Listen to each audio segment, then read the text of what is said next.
বাংলাদেশ কারো রক্তচক্ষুকে ভয় পায় না। পিজিআরের প্রতিষ্ঠা বার্ষিকীতে প্রধানমন্ত্রী, অপ্রতিরোধ্য গতিতে এগিয়ে যাবে দেশ।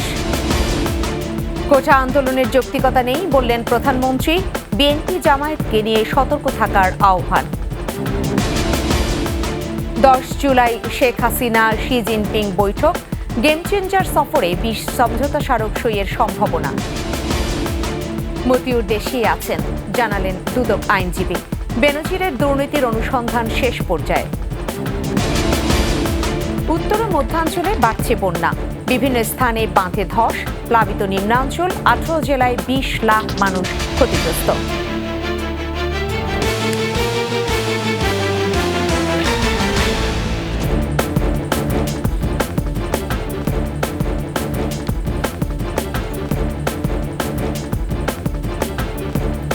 এতক্ষণ শুনছিলেন ফার্স্ট সিকিউরিটি ইসলামী ব্যাংক পিএলসি সংবাদ শিরোনাম।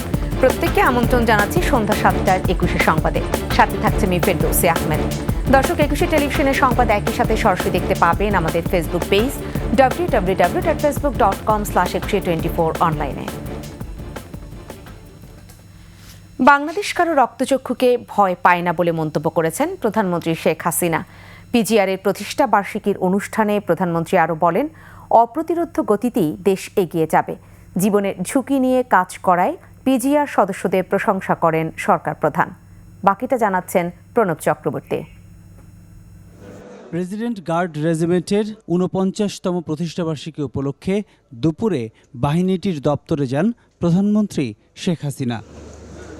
ঘুরে ঘুরে বাহিনীর সদস্যদের সাথে কুশল বিনিময় করেন সরকার প্রধান। বিভিন্ন সময়ে দায়িত্বরত অবস্থায় নিহত বীর গার্ডদের পরিবারের সদস্যদের হাতে তুলে দেন অনুদান। বিরূপ পরিস্থিতি মোকাবেলা করে জীবনের ঝুঁকি নিয়ে পিজিআর সদস্যরা দায়িত্ব পালন করে জানিয়ে তাদের প্রশংসা করেন প্রধানমন্ত্রী। জানান, বাহিনীটির সক্ষমতা বাড়াতে কাজ করছে সরকার। গার্ড রেজিমেন্ট অর্থাৎ পিজিআরকে আন্তরিক অভিনন্দন জানাই যে তারা যে তাদের জীবনের উপর ঝুঁকি নিয়ে এবং এই রোদ বৃষ্টি মাথায় নিয়ে তাদের উপর অর্পিত দায়িত্ব অত্যন্ত নিষ্ঠার সাথে পালন করে যান। সেজন্য আপনাদের সবাইকে আমার আন্তরিক ধন্যবাদ এবং আপনাদের প্রতি আমি কৃতজ্ঞতা জানাই। আর প্রেসিডেন্ট গার্ড রেজিমেন্টে আর্মার্ড পার্সোনাল ক্যারিয়ার এপিসি প্রদান সহ যুগোপযোগী আধুনিক অস্ত্র সরঞ্জাম সংযোজন করি, যাতে করে তাদের দক্ষতা বৃদ্ধি পায়। আওয়ামী লীগ আমলে দেশের অগ্রগতি তুলে ধরেন শেখ হাসিনা। বলেন, বাংলাদেশ কারো রক্তচক্ষুকে ভয় পায় না। নিজেদের অর্থায়নে আজকে পদ্মা সেতু করে সারা বিশ্বকে দেখিয়ে দিয়েছি যে জাতির পিতা বঙ্গবন্ধু শেখ মুজিব 7ই মার্চের ভাষণে যে বলেছিলেন যে কেউ দাবায় রাখতে পারবা না বাঙালিকে, তো সেটা আমরা প্রমাণ করে দিয়েছি যে কারো ওরকম রক্তচক্ষুতে আমরা ভয় পাই না। আমরা ইচ্ছা করলে নিজেরাও পারি। দেশকে আরও উন্নত সমৃদ্ধ করতে সবাইকে কাজ করার তাগিদ দেন প্রধানমন্ত্রী শেখ হাসিনা। অপ্রতিরোধ্য গতিতে বাংলাদেশের অগ্রযাত্রা অব্যাহত রাখতে সক্ষম হব সকলের সহযোগিতায়। প্রণব চক্রবর্তী, 21 টেলিভিশন, ঢাকা। সন্ত্রাসী দল বিএনপি জামাত যেন আর ক্ষমতায় আসতে না পারে, সেজন্য নেতাকর্মীদের সজাগ থাকার আহ্বান জানিয়েছেন প্রধানমন্ত্রী শেখ হাসিনা। আরও বলেছেন, আদালতের রায়ের বিরুদ্ধে গিয়ে কোটা আন্দোলনের কোনো যৌক্তিকতা নেই। পিএসসি পরীক্ষায় আন্দোলনকারীদের কতজন বিগত সময়ে উত্তীর্ণ হয়েছে সে প্রশ্ন রাখেন সরকার প্রধান।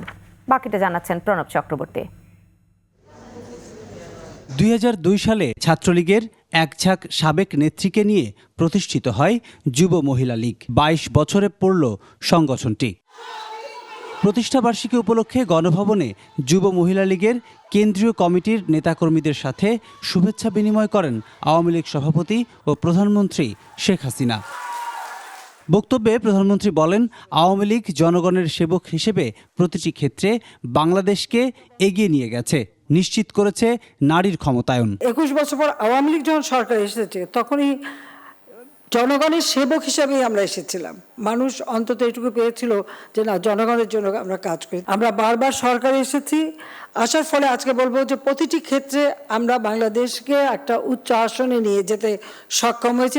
রাজনীতির মাঠে বিএনপির বিভৎস চেহারা তুলে ধরার আহ্বান জানিয়ে আওয়ামী লীগ সভাপতি বলেন, তারা যেন আর ক্ষমতায় না আসতে পারে সেদিকটাতে দেশবাসীকে সজাগ থাকতে হবে। বিএনপি সেই 2001-এর পর যেভাবে অত্যাচার নির্যাতন করেছিল আমাদের যুব মহিলা লোকের উপরে, এগুলো মানুষের সামনে তুলে ধরে ওদের বিভৎস চেহারাটা, ওদের জঙ্গির চেহারা, ওদের সন্ত্রাসী চেহারাটাও মানুষের সামনে তুলে ধরতে হবে। তাদের এই অত্যাচার নির্যাতন যেন আবার ফিরে না আসে, তার জন্য সবাইকেই আমার মনে হয় আরও বেশি সক্রিয় থাকতে হবে।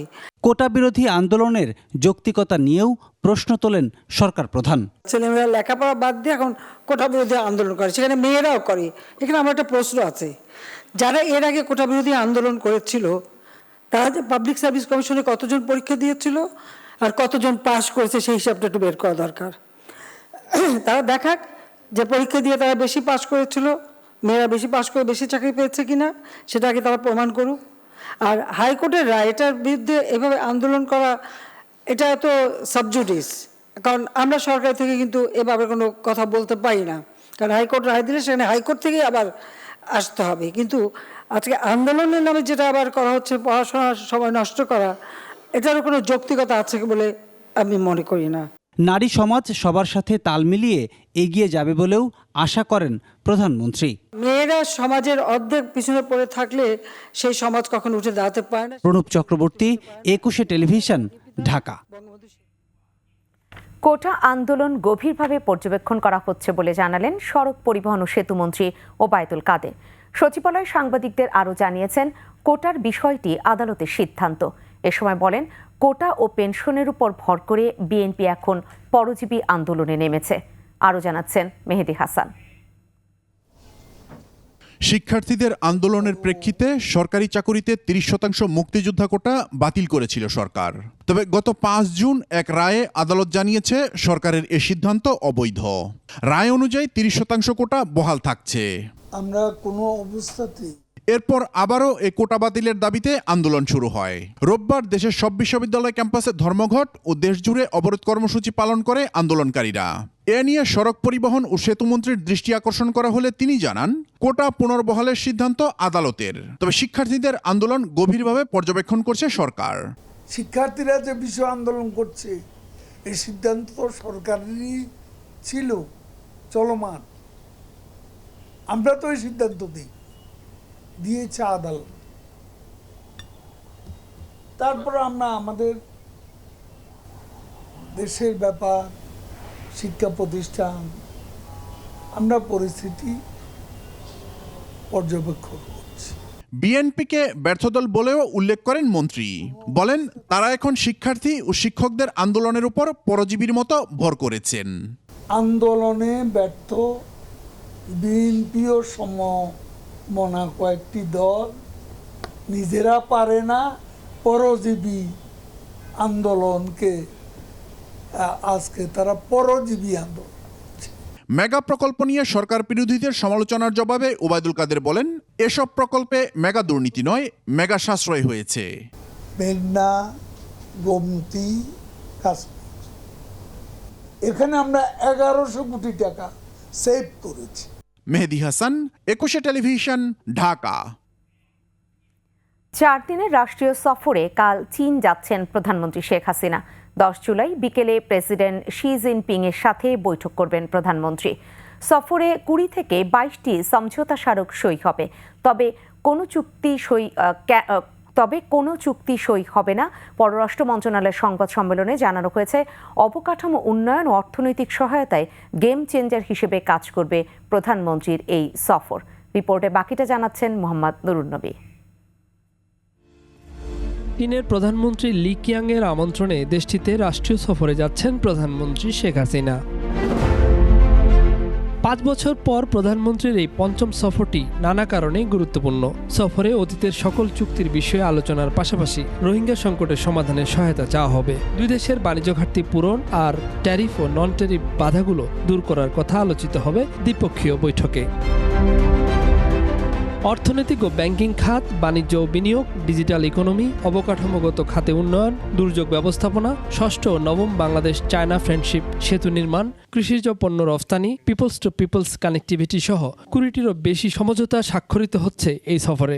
Signing the MOU between National Radio and Television Administration and the Ministry of Information and Broadcasting of Bangladesh. আর এভাবে 20 থেকে 22টি MOU স্বাক্ষরিত হওয়ার কথা রয়েছে। বেইজিং থেকে ঠিক কী পরিমাণ ঋণ সহায়তা আসছে সেই পরিমাণ এখনই বলা সম্ভব না হলেও অফশোর ব্যাংকিংয়ের বিষয়ে আগ্রহ থাকবে ঢাকার। তিস্তা বিষয়ে ভারতের প্রস্তাবনা ও কারিগরি দলকে অগ্রাধিকার দিলেও চীনের প্রস্তাবকে ইতিবাচক হিসেবে দেখছে বাংলাদেশ। দক্ষিণাঞ্চলে মংলা বন্দরের ব্যবস্থাপনা আধুনিকায়ন ও উন্নয়নের দায়িত্ব চীনকে দেবার বিষয়টি স্থান পাবে বৈঠকে। যেহেতু দুই দেশের যৌথ নদী এবং অপর দেশ যার সাথে আমাদের সেই যৌথ নদী, তাদের প্রস্তাব আছে, সুতরাং আমাদেরকে প্রথমে সেই প্রস্তাবটা বিবেচনা করতে হবে। সফরে 9 জুলাই এশিয়ান ইনফ্রাস্ট্রাকচার ইনভেস্টমেন্ট ব্যাংকের প্রেসিডেন্ট জিন লিকুন এর সাথে বৈঠক এবং ট্রেড বিজনেসমেন্ট অ্যান্ড ইনভেস্টমেন্ট সামিটে যোগ দেবেন প্রধানমন্ত্রী শেখ হাসিনা। তৃতীয় দিন 10 জুলাই বিকেলে প্রেসিডেন্ট শি জিনপিং এর সাথে বসছেন দ্বিপাক্ষিক বৈঠকে প্রধানমন্ত্রী। চায়নার সাথে আমাদের স্ট্র্যাটেজিক রিলেশনশিপ আছে এবং চায়না আমাদের একটি বড় উন্নয়ন সহযোগী রাষ্ট্র। ডেফিনেটলি এই সফর আমাদের সেই সম্পর্ককে আরও স্ট্রেংথেন করবে, আরও ওয়াইডেন করবে। অর্থনৈতিক সংকট উত্তরণে নানা দেশের নানান প্রস্তাব থাকলেও দেশের জন্য সুবিধাজনক ও সহজলভ্য হলেই সেসব সুবিধা বাংলাদেশ নেয় বলে জানানো হয় সংবাদ সম্মেলনে। আমাদের প্রয়োজনের নিরিখে এবং আমাদের প্যারামিটারগুলো মিট করলে তখনই আমরা সেই সহায়তা গ্রহণ করি। মোহাম্মদ নুরুন নবী, 21 টেলিভিশন, ঢাকা। ছাগলকাণ্ডে আলোচিত এনবিআর এর সাবেক কর্মকর্তা মতিউর রহমান দেশি আছেন বলে জানিয়েছেন দুদকের আইনজীবী। সাংবাদিকদের প্রশ্নের জবাবে বলেছেন, মতিউরের সম্পদ বিক্রি অথবা তুলে নেয়ার মতো ঘটনা ঘটে থাকলে তা খুঁজে জব্দ করতে চায় দুদক। এদিকে সাবেক পুলিশ কর্মকর্তা বেনজির আহমেদের দুর্নীতির অনুসন্ধান শেষ পর্যায়ে বলেও জানান সংস্থাটির আইনজীবী। বিস্তারিত জানাচ্ছেন শাকের আরজু। কোরবানির ঈদের আগে ছাগলকাণ্ডে আলোচনায় আসেন রাজস্ব বোর্ডের সাবেক কর্মকর্তা মতিউর রহমান। এরপরই বেরিয়ে আসে থলের বিড়াল। মতিউর ও তার পরিবারের সদস্যদের নামে রিসোর্ট, শুটিং স্পট, বাংলো বাড়ি, জমিসহ নামে বেনামে অঢেল সম্পত্তি থাকার তথ্য আসতে থাকে। পুঁজিবাজারেও তার মোটা অঙ্কের বিনিয়োগ রয়েছে বলেও খবর বের হয়। এরপরই মতিউরের সম্পদের খোঁজে নামে দুদক।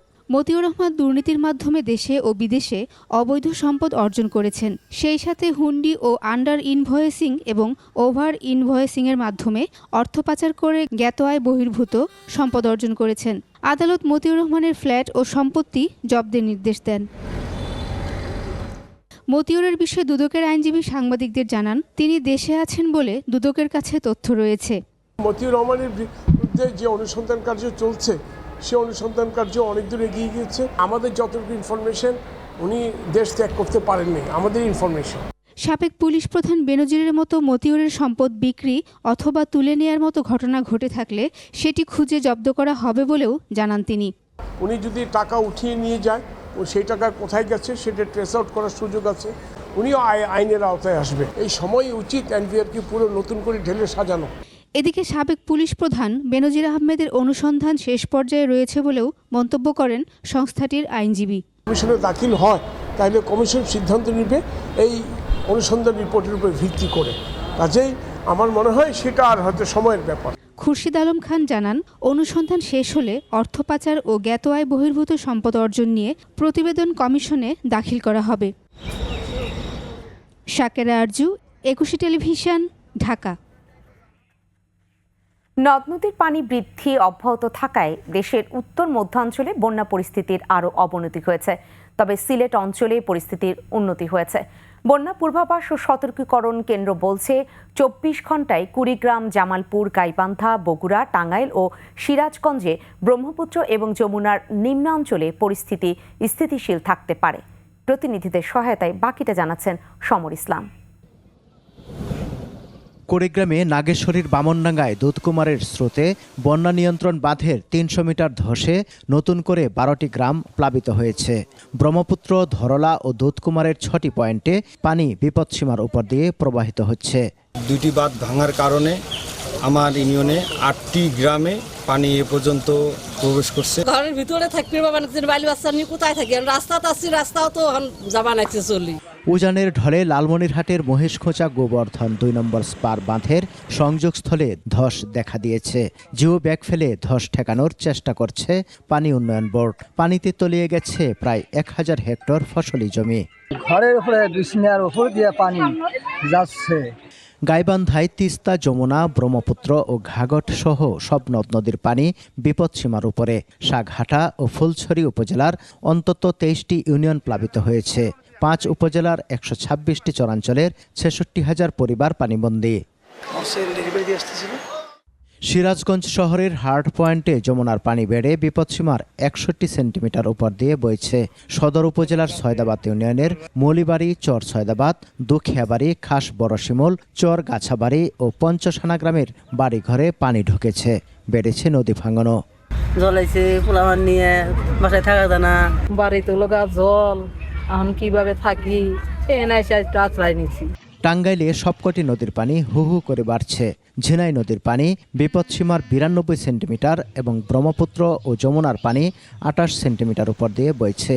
জেলার ভুয়াপুর, কালিহাতী ও সদর উপজেলার চরাঞ্চলের নিম্নাঞ্চল প্লাবিত হয়েছে। প্রবল স্রোতে ভুয়াপুরের ভালকুটিয়া কাঁচা সড়ক ভেঙে গেছে। এদিকে সিলেটে প্রতিদিনই কমছে সুরমা, কুশিয়ারা সহ সব নদ নদীর পানি। তবে কানাইঘাট, জকিগঞ্জ, বিয়ানীবাজার ও ফেঞ্চুগঞ্জ পয়েন্টে এখনও পানি বিপদসীমার উপর দিয়ে প্রবাহিত হচ্ছে। কাটেনি পানিবন্দী মানুষের দুর্দশা। সমর ইসলাম, ২১শে টেলিভিশন। এদিকে চলমান বন্যায় দেশের ১৫টি জেলায় প্রায় ২০ লাখ মানুষ ক্ষতিগ্রস্ত হয়েছেন বলে জানিয়েছেন দুর্যোগ ব্যবস্থাপনা ও ত্রাণ প্রতিমন্ত্রী মহিবুর রহমান। রোববার সচিবালয়ে সাংবাদিকদের প্রতিমন্ত্রী বলেন, বানভাসী মানুষের পাশে রয়েছে সরকার। জেলা প্রশাসকরা যেখানে যেখানে বন্যা হয়েছে শতভাগ আশ্বস্ত করেছে যে প্রত্যেক জায়গায় পর্যাপ্ত মজুদ আছে এবং যাকে যেখানে সহায়তা করার দরকার তারা করতেছে। বিরতি নিচ্ছি, যখন ফিরছি তখন অন্যান্য খবরের সঙ্গে আরও যা থাকছে। পেনশন স্কিম প্রত্যয় বাতিলের দাবিতে ৭ম দিনেও অচল দেশের উচ্চ শিক্ষাঙ্গন, আন্দোলন চালিয়ে যাওয়ার ঘোষণা। পদ্মায় জেগে ওঠা চর নিয়ে শঙ্কা নেই, নদী শাসনে ব্যবহার হচ্ছে স্বতন্ত্র প্রযুক্তি, বর্ষার আগে পরে জরিপ ও সংস্কার। দেখছেন সন্ধ্যা ৭টার ২১শে সংবাদ।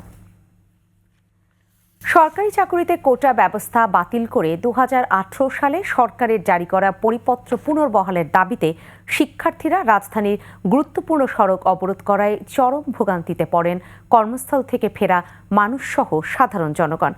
শিক্ষার্থীদের চলমান আন্দোলনের ধারাবাহিকতায় বাংলা ব্লকেট কর্মসূচিতে কার্যত স্থবির হয়ে পড়ে রাজধানীর গুরুত্বপূর্ণ এলাকাগুলো। যানবাহন চলাচল বন্ধ হয়ে যাওয়ায় অফিস শেষে ঘরমুখী মানুষ পড়েন ব্যাপক ভোগান্তিতে। অনেকে গাড়ি ছেড়ে পায়ে হেঁটেই গন্তব্যের উদ্দেশ্যে যাত্রা করেন। তবে ছেড়ে দেওয়া হয় জরুরি সেবার যানবাহনগুলো। এর আগে আন্দোলনকারী শিক্ষার্থীরা পূর্ব ঘোষিত বাংলা ব্লকেট কর্মসূচির অংশ হিসেবে বিকেলে ঢাকা বিশ্ববিদ্যালয় কেন্দ্রীয় গ্রন্থাগারের সামনে জড়ো হয়। পরে খণ্ড খণ্ড মিছিল নিয়ে শিক্ষার্থীরা রাজধানীর বিভিন্ন এলাকায় ছড়িয়ে পড়ে।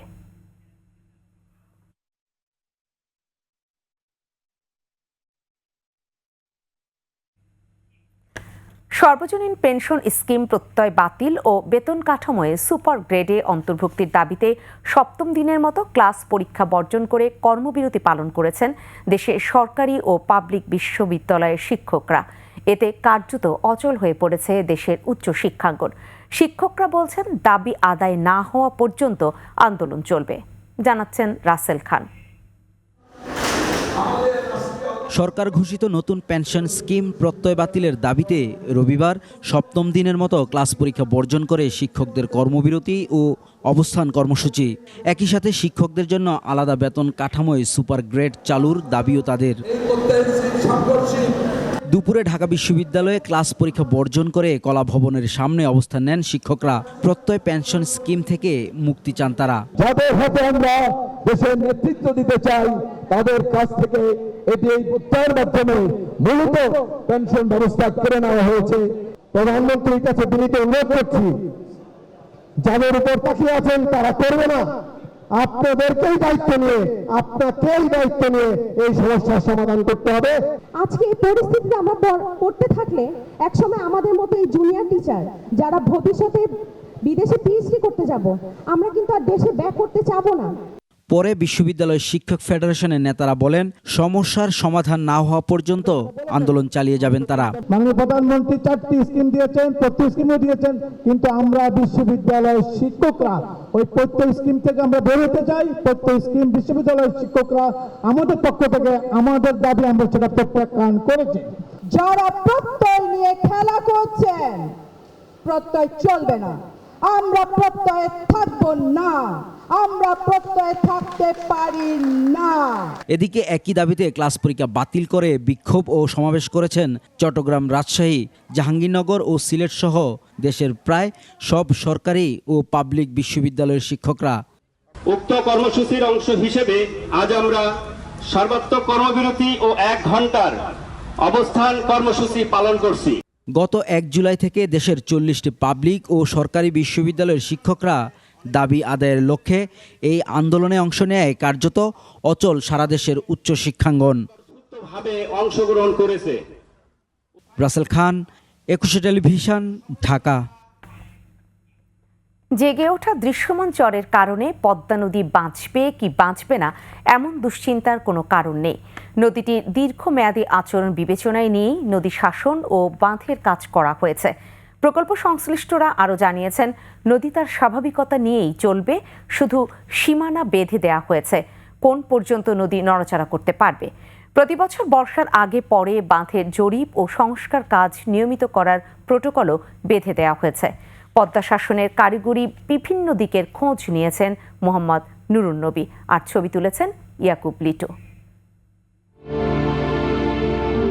পদ্মা সেতুর সুরক্ষায় নদী শাসন নদীকে পথ দেখিয়ে দেয় কোন দিকে যেতে পারবে, কোন দিকে পারবে না।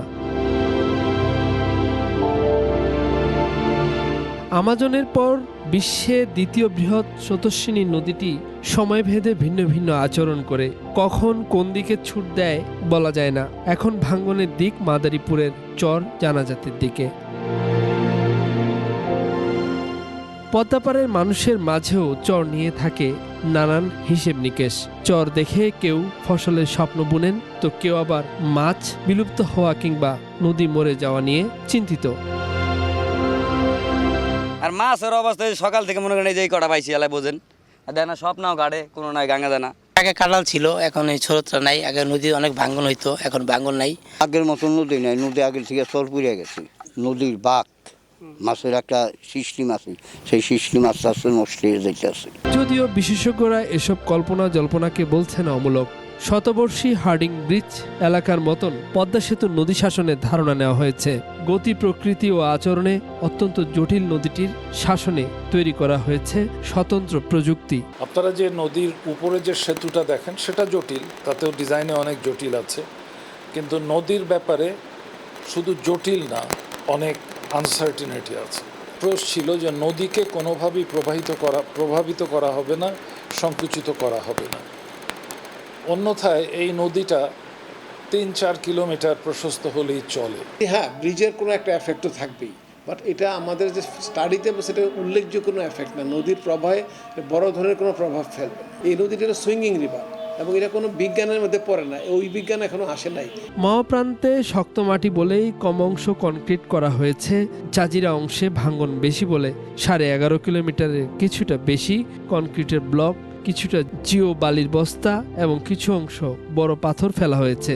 নদীকে প্রভাবিত কিংবা সংকুচিত করা হয়নি। মাওয়ার থেকে 2 কিলোমিটার চর পড়েছে, তারপরে 3 কিলোমিটার নদীটা, এবং নদীটা যেহেতু পশ্চিম দিকে যাচ্ছে, সেখানে যে চর জানা যাচ্ছিল ওটা ভাঙা শুরু হয়েছে। নদী শাসনটা যখন শেষ হয়ে আসছে তখন নদী পশ্চিম দিকে রওনা দিয়েছে। একেবারে পশ্চিম প্রান্তে যেতে 12 বছর লাগবে। এটা আমরা মডেল স্টাডি করে বিভিন্নভাবে বের করেছি। এটা শুষ্ক মৌসুম, শীত ও বর্ষায় নদীতে পানির স্তর ও দৃশ্যপট আলাদা দেখাবে, এটাই স্বাভাবিক। তবে বর্ষার আগেও পরে জরিপ ও বাঁধ সংস্কার করতে হবে নিয়ম করেই। যদি দেখা যায় যে নদীর শাসনে যে স্লোপ করে পাথর ফেলা হয়েছে, জিওব্যাক্স ফেলা হয়েছে, কংক্রিটের ব্লক ডিজাইন অনুযায়ী ফেলা হয়েছে, সেগুলো কোথা থেকেও সরে গেছে কিনা কিংবা কোথা থেকেও নদী সরিয়ে ফেলেছে কিনা, তাহলে সাথে সাথে সেখানে আবার ভরাট করতে হবে। আমরা এটাকে বলছি অ্যাডাপটিভ ডিজাইন। নিয়ন্ত্রিত ও শাসিত নদী হলেও পদ্মার দিক পরিবর্তন ও চলাচল স্বাভাবিক থাকবে এমন ধারণা বিশেষজ্ঞদের। মোহাম্মদ নুর নবী, 21 টেলিভিশন, জাজিরা, শরীয়তপুর। আশ্বাসের বেড়াজালে আটকে আছে ফেনীর মহুরী ও কুহুয়া নদীর টেকসই বেড়িবাঁধ নির্মাণ। প্রায় প্রতি বছরই বাঁধ ভেঙে সৃষ্ট বন্যায় নিঃস্ব হচ্ছে ফুলগাজী ও পরশুরাম উপজেলার সাধারণ মানুষ। তবে বাঁধ নির্মাণের ঘোষণা দিয়েছেন পানি সম্পদ প্রতিমন্ত্রী। শিগগিরই প্রতিশ্রুতির বাস্তবায়ন দেখতে চান এলাকাবাসী। ফেনী প্রতিনিধি নজরুল ইসলাম রঞ্জুর তথ্যচিত্রে বাকিটা জানাচ্ছেন সমর ইসলাম। 2004 সালে 137 কোটি টাকা ব্যয়ে ফেনীর উত্তরে মহুরী, কহুয়া ও সিলুনিয়া নদীর দুপাশে বাঁধ নির্মাণ কাজ শুরু হয়। 122 কিলোমিটার মাটির এই বাঁধের কাজ শেষ হয় 2011 সালে। কিন্তু প্রায় প্রতি বর্ষায় উজান থেকে আসা পাহাড়ি ঢলে ধারণ ক্ষমতার চেয়ে অনেক বেশি পানি আসায় বাঁধের বিভিন্ন স্থানে ভেঙে সৃষ্টি হয় বন্যা। পানিতে ভেসে যায় রাস্তাঘাট, বাড়িঘর, ফসলি জমি ও মাছের ঘের। ভুক্তভোগীদের অভিযোগ, বাঁধ ভেঙে গেলে মেরামতের নামে বড় অঙ্কের বরাদ্দ পায় পানি উন্নয়ন বোর্ড। কিন্তু ঠিকাদার আর অসাধু কর্মকর্তাদের যোগসাজশে নিম্নমানের কাজ হওয়ায় ভাঙন বন্ধ হয় না। এক খাড়ে বেগুন আসছিলাম, খাড়ে কেন এখন তুলে দিই নাতিনেরা 3-4 জন। বাংলা ভাঙ্গি আমাদের ঘর বাড়ি সব নিয়ে গেছে, ধান চাল দেখছি ফান্ডিল আমরা কিছুই ধরে রাখতে পারিনি। খানার পানি, আসবাবপত্র, আমাদের ঘরের জিনিসপত্র সব কিছু নিয়ে গেছে। 3-4-5 দিন পানির তলে ছিল, এটাও নষ্ট হয়ে গেছে। এখন আর ক্ষেত কিভাবে করা যাবে বলতে পারতেছি না। জেলা কৃষি বিভাগের তথ্য মতে মহুরী নদীর তীররক্ষা বাঁধ ভেঙে গত 14 বছরে ফসলি জমির ব্যাপক ক্ষতি হয়েছে। আউশ এবং আমন ফসলে আধুনিক প্রযুক্তিগুলো বাস্তবায়ন করার অনেক সমস্যা হয়, সময়মতো রোপণ আবাদ করা যায় না। টেকসই বাঁধ নির্মাণ, ভূমি অধিগ্রহণ, নদী খনন এবং বাঁকাস্থান সোজা করা সহ 731 কোটি টাকার প্রকল্প তৈরির কথা জানিয়েছে পানি উন্নয়ন বোর্ড। আগামী বর্ষার আগেই কাজ শুরুর আশ্বাস পানি সম্পদ প্রতিমন্ত্রীর। IWM, রিভার রিসার্চ ইনস্টিটিউট আর CGIS, তো এই 3 সংস্থা মিলে এখানকার ফিজিবিলিটি স্টাডিটা করছে। তো আশা করা যাচ্ছে যে ওরা জুনের ভিতরে তারা ফাইনাল রিপোর্টটা সাবমিট করবে। আমরা চিফ ইঞ্জিনিয়ারকে বলেছি যে টিপিপি প্রণয়ন করতে আগামী 2 মাসের ভিতরে আমরা এটা একটিকে উঠানোর চেষ্টা করব। সহায় সম্পদ রক্ষা ও জনদুর্ভোগ বিবেচনায় দ্রুত প্রকল্প বাস্তবায়নের অপেক্ষায় ফেনীবাসী। সমর ইসলাম, 21 টেলিভিশন। বিরতি। যখন ফিরছি তখন অন্যান্য খবরের সঙ্গে আরো যা থাকছে। হিলি স্থলবন্দরে আমদানি রপ্তানি তলানিতে, ডলার সংকটকেই দুষছেন ব্যবসায়ীরা। যুক্তরাষ্ট্রের কেন্টাকিতে জন্মদিনের অনুষ্ঠানে বন্দুকধারীর এলোপাথারি গুলি, নিহত 4। দেখছেন সন্ধ্যা 7টায় 21 সংবাদ। বিমান বাংলাদেশ এয়ারলাইন্সের জন্য বোয়িং না এয়ারবাস কেনা হবে সেই সিদ্ধান্ত মূল্যায়ন প্রতিবেদন চূড়ান্ত হলে পরে নেওয়া যাবে বলে জানিয়েছেন বেসামরিক বিমান পরিবহন ও পর্যটন মন্ত্রী ফারুক খান।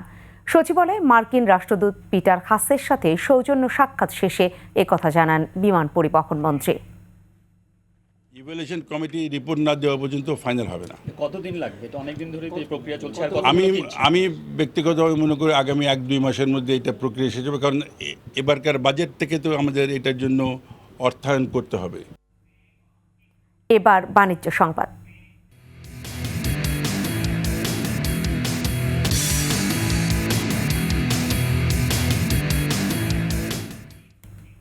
হিলি স্থলবন্দর দিয়ে আমদানি রপ্তানি বাণিজ্য তলানিতে ঠেকেছে। আগে দৈনিক 250 ট্রাক পণ্য আমদানি হলেও সে সংখ্যা নেমে এসেছে 30-এ। আমদানিকারকরা জানান ডলার সংকট সহ নানান জটিলতায় আমদানি কমছে। হিলি প্রতিনিধি সালাউদ্দিন বকুলের তথ্যচিত্রে আরও জানাচ্ছেন সমর ইসলাম।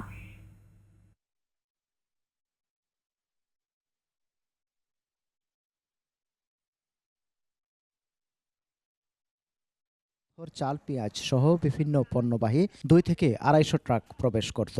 দেশের বিভিন্ন স্থান থেকে আসা পাইকার ও বন্দরে কর্মরত শ্রমিকদের পদচারণায় মুখর থাকত পুরো বন্দর এলাকা।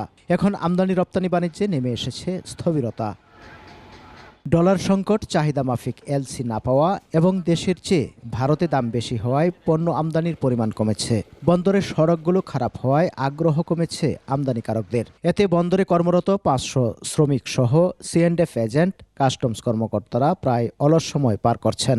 আমরা অনেক কষ্টেই আছি, কাজ কাম অনেক কমে গেছে। কোনোদিন একটা গাড়ি পাচ্ছি, কোনোদিন পাচ্ছি না, এই ধরনের ঘটনা ঘটেছে। এলসি না করতে পারার কারণেই আমাদের এখানে ব্যবসা বাণিজ্য কমে গেছে। এখানে একটা কাঁচামালের ব্যাপক একটি হাব ছিল, সেই কাঁচামালগুলো যেমন পেঁয়াজ সহ অন্যান্য কাঁচামালগুলো, তো হঠাৎ করে ভারতের থেকে পেঁয়াজ এক্সপোর্ট তারা বন্ধ করে দিয়েছিল।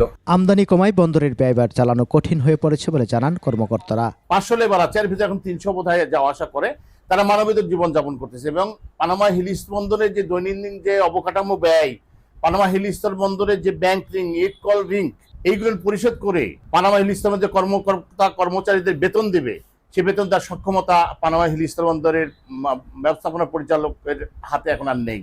2022-23 অর্থ বছরে 12,97,000 টন পণ্য আমদানি হলেও 2023-24 অর্থ বছরের 11 মাসে হিলি বন্দর দিয়ে আমদানি হয়েছে মাত্র 6,25,000 টন পণ্য। সমর ইসলাম, 21 টেলিভিশন। আর এই সাথেই শেষ করছি সন্ধ্যা 7টার 21 সংবাদ। তবে যাবার আগে ফার্স্ট সিকিউরিটি ইসলামী ব্যাংক PLC সংবাদ শিরোনামগুলো জানিয়ে দিব আরও একবার। বাংলাদেশ কারো রক্তচক্ষুকে ভয় পায় না, PGR এর প্রতিষ্ঠা বার্ষিকীতে প্রধানমন্ত্রী। অপ্রতিরোধ গতিতে এগিয়ে যাবে দেশ। কোটা আন্দোলনের যৌক্তিকতা নেই বললেন প্রধানমন্ত্রী। বিএনপি জামায়াতকে নিয়ে সতর্ক থাকার আহ্বান।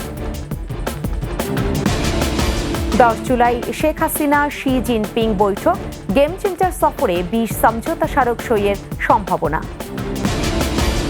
মতিউর দেশেই আছেন, জানালেন দুদক আইনজীবী। বেনজিরের দুর্নীতির অনুসন্ধান শেষ পর্যায়ে। উত্তর ও মধ্যাঞ্চলে বাড়ছে বন্যা, বিভিন্ন স্থানে বাঁধে ধস, প্লাবিত নিম্নাঞ্চল। 18 জেলায় 20 লাখ মানুষ ক্ষতিগ্রস্ত।